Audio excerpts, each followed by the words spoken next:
मैं एस्ट्रोलॉजर पंडित मोद गौतम, चेयरमैन वैदिक सूत्रम। आज मैं आपको देवगुरु बृहस्पति की जो गोचर ग्रहचार परिवर्तित हुई है जो है सुबह जो है 20 नवंबर 2020 को जो है, यानी कि देवगुरु बृहस्पति अब धनु राशि से मकर राशि पे यानी मकर राशि पे जा चुके हैं, जो आने वाले एक वर्ष तक यानी 2021 19 नवंबर 2021 तक इसी मकर राशि पे बैठेंगे।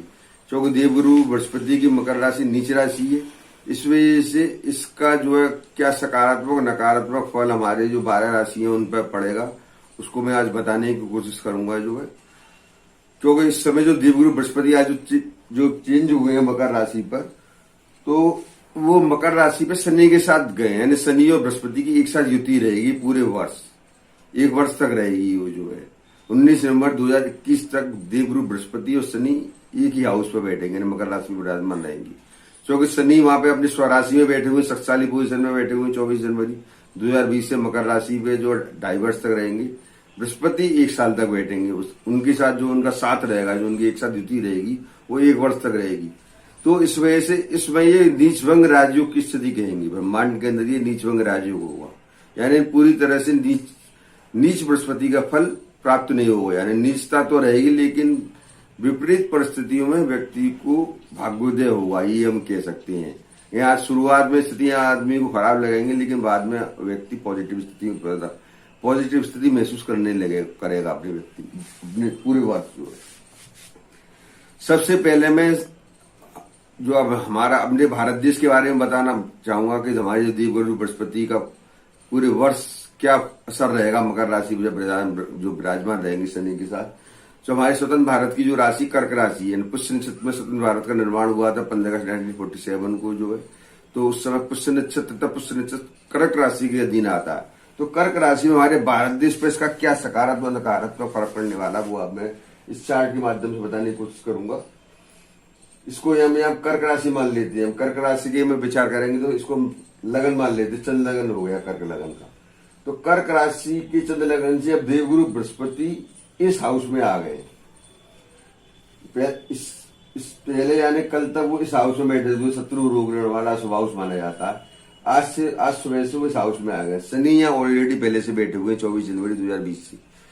शनि की स्थितियां मजबूत है, लेकिन बृहस्पति के आने से इसके फल में और कई गुना वृद्धि हो जाएगी। जो कि भारत की कुंडली में जो है बृहस्पति जो है भाग्य के स्वामी है, भाग्य के स्वामी होके सप्तम में विराजमान है। सप्तम में एक शुभ हाउस माना जाता है, साझेदारों का हाउस है, पार्टनर्स का हाउस है, बहुत सी चीजें देखी जाती हैं।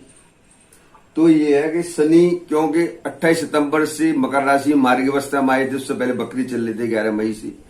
तो वो मार्गी अवस्था के बाद वो 0 डिग्री हो गई थी। अब 0 डिग्री से वो 3 डिग्री तक पहुंचे हैं। आज 20 नवंबर 2020 है, तो आज की स्थिति में मात्र 3 डिग्री पे। इसी वजह से शनि की डिग्री मृत अवस्था वाली कहेंगे। अभी पावरफुल स्थिति आने में कम से कम 7-8 डिग्री होना जरूरी, तब वो ग्रह पूरी तरह कार्य करता है। कोरोना नामक की जो महामारी भी है, जो मैंने पहले बताया था कि 28 सितंबर के बाद धीरे धीरे प्रकोप उसका कम होना आरंभ हो जाएगा। और 20 नवंबर से जैसे बृहस्पति यहाँ पे आएंगे तो उसके प्रभाव में और भी धीरे धीरे आने वाले समय में कमी हो जाएगी। लेकिन जो नहीं है कि एकदम ही कमी आ जाए। जब ग्रह जब डिग्री पे बढ़ता है, और बृहस्पति 0 डिग्री पे आज से आए, कम से कम 2-2.5 महीने के अंदर वो 5 डिग्री पे पहुंचेंगे लगभग। शनिदेव 3 डिग्री पे आए 2 महीने के अंदर, तो जो है शनिदेव की डिग्री भी और बढ़ेगी, 6-7 डिग्री तक पहुंचेंगे।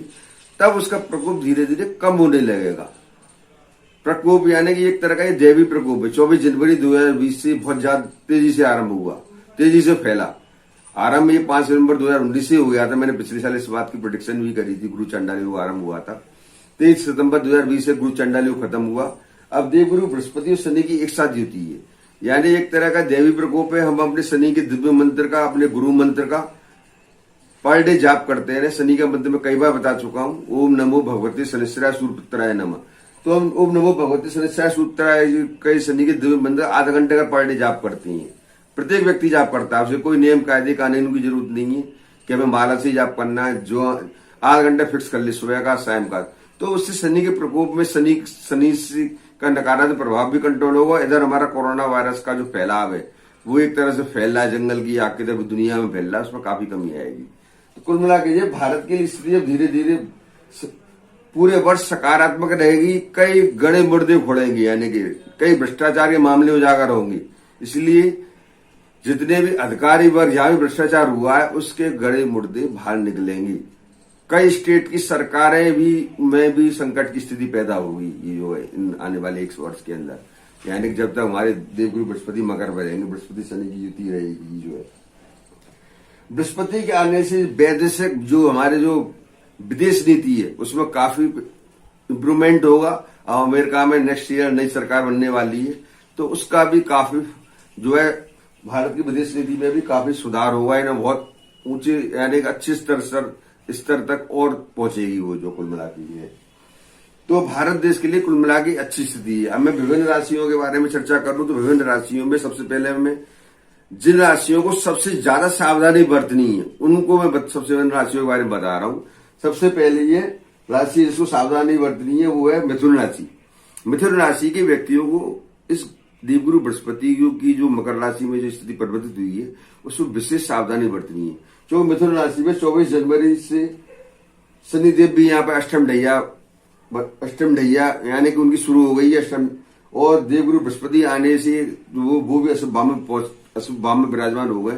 तो और इधर राहु भी 23 सितंबर से अशुभ भाव में विराजमान है। यहाँ 3 बड़े ग्रह मिथुन राशि के व्यक्तियों के अशुभ भाव में विराजमान हो चुके हैं। आज से देवगुरु बृहस्पति भी उस हाउस में जा चुके हैं अष्टम में, जो कि महाशुभ भाव माना जाता।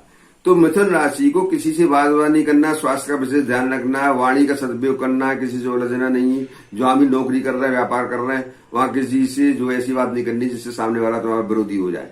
ये स्थिति आएगी क्योंकि शनि देव जो यहाँ बैठते हैं तो इसकी सीधी दृष्टि, पूर्ण दृष्टि इस वाणी वाले हाउस पर पड़ती है और इसकी तीसरी दृष्टि कर्म क्षेत्र पर पड़ती है। कर्म क्षेत्र में जो मकर राशि, तो यहाँ पे कर्म क्षेत्र में भी शनि कभी कभी पृथकता की स्थिति पैदा करता है जहां आदमी वर्क कर रहा होता है। ठीक है, तो मिथुन राशि विशेष सावधानी बरते। दूसरी राशि आती है सिंह राशि। सिंह राशि वाले के बृहस्पति और शनि यहाँ पे बैठे हुए, यानी बृहस्पति आज से आ गए, यानी बृहस्पति शनि की एक साथ युति होगी। वो अच्छों के शत्रु रोग ऋण वाला हाउस है, तो ये अशुभ हाउस है। सिंह राशि की व्यक्ति विशेष सावधान बने। संतान संबंधी जो विवाह के मामले हैं उनमें विशेष गहराई से निर्णय लेने की जरूरत है सिंह राशि वालों को, क्योंकि बृहस्पति है संतान हाउस का स्वामी। जो भी शादी विवाह के मामले हैं उनमें गहराई से जांच परख करके महत्वपूर्ण निर्णय लें, क्योंकि वहां पे धोखा होने की संभावना रह सकती है सिंह राशि वाले अगर इस दौरान कोई निर्णय लेंगी। क्योंकि देवगुरु बृहस्पति 19 नवंबर 2021 तक यहाँ बैठेगा। संतान हाउस से संबंध रखता है पंचम भाव से, तो उनके जो निर्णय गलत साबित हो सकते हैं। तो संतान के चाहे व्यापार का मामला हो, चाहे शादी ब्याह का मामला हो, कुल मिला के उन्हें महत्वपूर्ण निर्णयों को सोच समझ के निर्णय लेने की जरूरत है। क्योंकि बृहस्पति नीच के बैठे हुए और नीच की जो अशुभ भाव में, तो उसका अशुभ फल ज्यादा प्राप्त होगा सिंह राशि के व्यक्तियों को। इसके बाद जो सबसे ज्यादा जिसको सावधानी बरतनी है उस राशि वो है कुंभ राशि। कुंभ राशि की साढ़े साथी 24 जनवरी 2020 से आरंभ हो चुकी है। पहला चरण उसका आरंभ हो चुका, शनिदेव सिर पे आ चुके हैं। पहला चरण शनि का सबसे ज्यादा नुकसानदायक है। शनि जो कि 12वें भाव में बैठ चुके हैं 24 जनवरी से जो है। अब देवगुरु बृहस्पति आने से अशुभ फलों की वृद्धि और बढ़ जाएगी। कारण क्या है कि बृहस्पति धन का स्वामी है। इधर जो धन के हाउस होते हैं कुंभ राशि के, सेकंड हाउस और 11th हाउस उसका लॉर्ड है, वो व्यय के घर में चला गया। शनि ऑलरेडी व्यय यानी कि अशुभ हाउस में बैठा हुआ है। तो उस कुंभ राशि के व्यक्तियों को व्यापार के मामले में, इन्वेस्टमेंट के मामले में और सब चीजों में सावधानी बरतनी, स्वास्थ्य के मामले में, तो इन सब चीजों को सावधानी बरतने की विशेष जरूरत है। घर में जो बुजुर्ग लोग हैं उनके भी स्वास्थ्य का ध्यान रखें, क्योंकि जितने भी बृहस्पति जो है, जितने भी हमारे बुजुर्ग लोग होते हैं, हमारे सीनियर सिटीजन होते हैं, उनका कारक भी होता है। जब बृहस्पति अशुभ भाव में जाता है तो ऐसे लोगों को स्वास्थ्य संबंधी समस्याओं का सामना करना पड़ता है। तो अपने बुजुर्ग लोगों का घर में उनका भी स्वास्थ्य का विशेष ध्यान रखें और अपने स्वास्थ्य का भी ध्यान रखें, क्योंकि लगने शनि खुद 12वें में बैठा हुआ है देवगुरु बृहस्पति और उसके साथ चले गए अशुभ भाव में। तो 3 राशियों को विशेष सावधानी बरतने की जरूरत है। इसके साथ जो शुभ राशियां हैं, जिनको शुभ फलों की प्राप्ति होगी, वो राशियां हैं। सबसे पहली राशि है वृष राशि। वृष राशि वाले व्यक्तियों की शनि की ढैया तो 24 जनवरी 2020 से खत्म हो चुकी है। अब देवगुरु बृहस्पति जो अष्टम भाव में बैठे हुए थे कल तक जो है, आज जो 20 नवंबर 2020 से भाग्यवान में आ चुके हैं, बृहस्पति शनि की एक साथ युति है, यानी भाग्यवान में विराजमान रहेंगी। तो वृष राशि वालों का जो खराब समय चल रहा था काफी समय से, मृत्यु तुल्य शारीरिक कष्ट हुए होते रहे थे, चारों तरफ से परेशानियां उसे घिरी हुई थी, उनको राहत मिलने की संभावना शुरू हो जाएगी। आने वाले 1 वर्ष तक बृहस्पति और शनि की युति युग कारक है वृष राशि वाले व्यक्तियों की। यानी इसके बाद आती है जो है मिथुन राशि के बारे में मैंने बता दिया। फिर इसके बाद आती है कर्क राशि। कर्क राशि वाले व्यक्तियों के लिए बृहस्पति शनि की युति सुबह जो कर्क राशि है यहाँ होगी, तो बृहस्पति शनि यहाँ बैठे हुए हैं। ये भी स्वभाव से बृहस्पति शनि जो भी कर्क राशि के जातक है उनके शादी ब्याह की बात चल रही है, शादी होने की संभावना प्रबल रहेगी। जो है 19 नवंबर 2021 तक शादी का योग है। और जिनकी शादी हो चुकी है तो उन्हें विशेष सावधानी बरतनी, जो शनि सप्तम माह में पृथकता पैदा करता है, पत्नी से पृथकता पैदा करेगा, जीवन साथी से मनमुटाव पैदा करेगा। तो घर में शांति का वातावरण बना करके अपने जीवन साथी से जो है शांति से काम लेने की जरूरत है। वैसे देवगुरु बृहस्पति बैठे हुए स्थिति को संभाल लेंगे, फिर भी जो है शनि जैसे हाउस में बैठता है हाउस को खराब करता है, पृथकता पैदा कर देता है। इसके बाद जो राशि सुबह वो कन्या राशि। कन्या राशि के लिए भी देवगुरु बृहस्पति और शनि की एक साथ युति, जो सुबह कन्या राशि के पंचम भाव में विराजमान रहेंगे 1 साल तक। शनि ऑलरेडी या 24 जनवरी से बैठे हुए 2020 से डाइवर्स के लिए। अब देवगुरु बृहस्पति भी आज से 20 नवंबर 2020 से 1 साल तक इसी हाउस में बैठेंगे, तो उनके कार्य को सिद्धि प्रदान करेंगे। बहुत दिनों से जिस कार्य की सूचना है वो कार्य बनने की संभावना 99% रहेगी। यानी 19 नवंबर 2021 तक योग कारक समय है कन्या राशि वालों का। जो है संतान संबंधी समस्याओं का समाधान होने की संभावना, संतान किसी की शादी ब्याह होने की संभावना, शादी विवाह बनने की संभावना बनी रह सकती है। किसी को रोजगार प्राप्त नहीं हुआ है कन्या राशि के, तो उनको रोजगार प्राप्त हो सकता है। जो है कन्या राशि के जितने जातक है, यानी संतान भाव में वो जो है संतान के भाग में वृद्धि करेगा कन्या राशि वालों के लिए। इसके बाद जो राशि जो सुफल देगी वो है धनु राशि। धनु राशि वालों के लिए भी देवगुरु बृहस्पति और शनि की एक साथ युति जो है सुफल प्रदान करेगी। मकर राशि में यहाँ पे बैठे स्थित हो गए आज से। जो है तो सेकंड हाउस वाणी का होता है, या देवगुरु बृहस्पति तो शुभ फल प्रदान करने वाले हैं सेकंड हाउस में, वाणी में। सेकंड हाउस में कारक भी माने जाते हैं, लेकिन शनि चौके वाणी वाले हाउस में बैठ के वाणी को दूषित करता है। वाणी को यानी कि ऐसी भाषा का इस्तेमाल करा देता है जिससे उस व्यक्ति की विरोधी पैदा हो जाती है। तो जो धनु राशि के व्यक्ति वाणी के मामले में सावधानी बरतने की जरूरत है, यानी वाणी का सदुपयोग करें। इस तरह की भाषा का इस्तेमाल न करें जिससे कि आप जो तुम्हारे कुटुंब के लोग विरोधी हो जाएं, कुटुंब में अनबन हो रहने की संभावना बनी रहती है जब शनि सेकंड हाउस में गोचर में भ्रमण करता है। क्योंकि अभी ये 2.5 साल तक यहाँ बैठेगा, 24 जनवरी से आया है शनि धनु राशि की। तो कुल मिलाकर फाइनेंस के मामले में स्थितियां सही रहेंगी धनु राशि की, वाणी का ध्यान रखना है। इसके बाद जो शुभ फल प्रदान करेगा वो राशि है मकर। मकर राशि के देवगुरु बृहस्पति यही यहाँ पे आ गए आज से। जो है शनि यहाँ पे 24 जनवरी 2020 से आ चुकी थी, अब देवगुरु बृहस्पति आ गए। अब तक जो खराब समय चल रहा था, बृहस्पति अशुभ हाउस में बैठे हुए थे 12 में, अब वो यहाँ आने से पहले से जो स्थितियां चल रही थी उसमें काफी सुधार होगा। क्योंकि शनि की ढैया का दूसरा चरण भी चल रहा है मकर राशि के व्यक्तियों में, लेकिन बृहस्पति शनि की एक साथ युति से स्थितियों में पहले से काफी परिवर्तन होना आरंभ हो जाएगा। जो है कुंभ राशि के बारे में अभी बता ही चुका हूं, और जो सबसे ज्यादा सुफल प्रदान करेंगे जो है वो जाएंगे मीन राशि वालों को। मीन राशि में देवगुरु बृहस्पति और शनि की युति 11 भाव में रहेगी। ये लाभ भाव है। किसी की नौकरी रोजगार की तरफ अगर प्रयास कर रहे हैं, यानी कि नौकरी के लिए कंपटीशन दिया है तो वो क्वालिफाई होने की संभावना 99% रहेगी। नौकरी लगने की संभावना रह सकती है। नौकरी कर रहे हैं तो प्रमोशन होने की संभावना 99% बन सकती है। जो 1 साल तक बृहस्पति जब तक यहाँ पे रहेगा 19 नवंबर 2021 तक। तो मीन राशि कुल मिला के लाभ की स्थिति है, लेकिन बृहस्पति चूंकि नीच का है, नीच वर्ग राजो बना के स्थित है स्वार्थ ब्रह्मांड के अंदर, तो हमें अपने अंदर स्वार्थ की भावनाओं को ज्यादा हावी नहीं होने देना। लालच ज्यादा नहीं आना चाहिए। लालच अगर आएगा तो शनि दंड दे देगा।